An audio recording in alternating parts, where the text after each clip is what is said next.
Donc on voit ici le fameux EEPROM et en dessous le porte-EEPROM, cette espèce de sorte de grosse prise dans laquelle ça va s'enficher. Donc pour l'enlever, c'est pas forcément le truc le plus simple du monde, mais avec délicatesse, on y arrive sans trop de problèmes.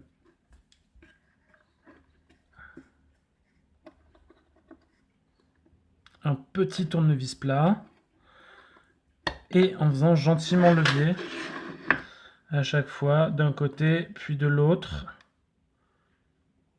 on arrive gentiment à le sortir avec un petit peu de délicatesse.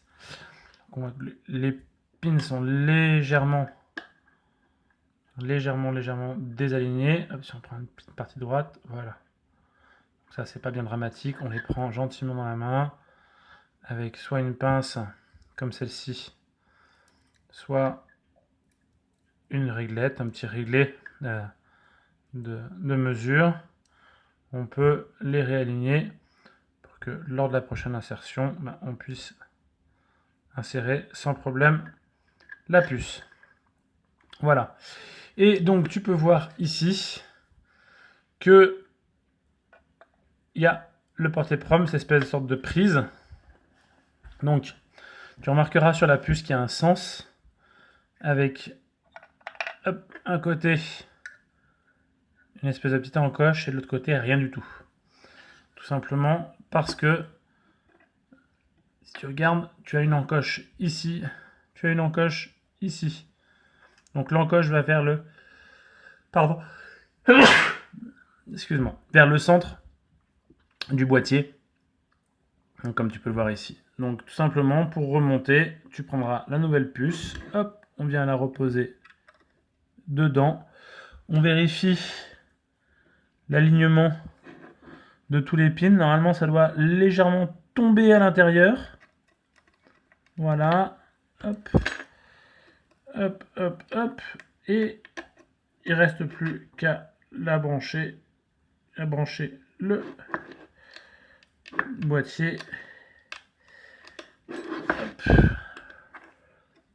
J'ai mal fait mon alignement vu que je suis en train de te montrer en même temps. C'est pas très facile de faire les deux. Voilà. Voilà.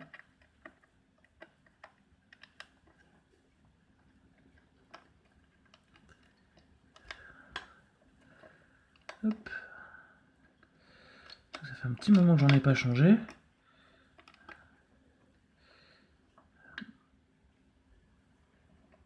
Et on peut y aller pin par pin. Tac, tac, tac, tac, tac. Vérifier qu'à chaque fois ils sont bien dedans. C'est le dernier qui refuse. Voilà. Et là, tac. Et on appuie un bon coup pour le renquiller jusqu'au fond. Voilà. Et après, tu refermes ici avec de la pâte à joint. Tu remets la plaque, tout simplement, la petite espèce de plaque en tôle que tu verras à l'arrière. C'est juste du joint-colle. Au pire des cas, si jamais tu n'as pas du joint silicone, ça suffit très largement. C'est juste pour éviter les grosses remontées d'humidité dans le boîtier. Et après, on n'a plus qu'à reconnecter le boîtier et c'est terminé.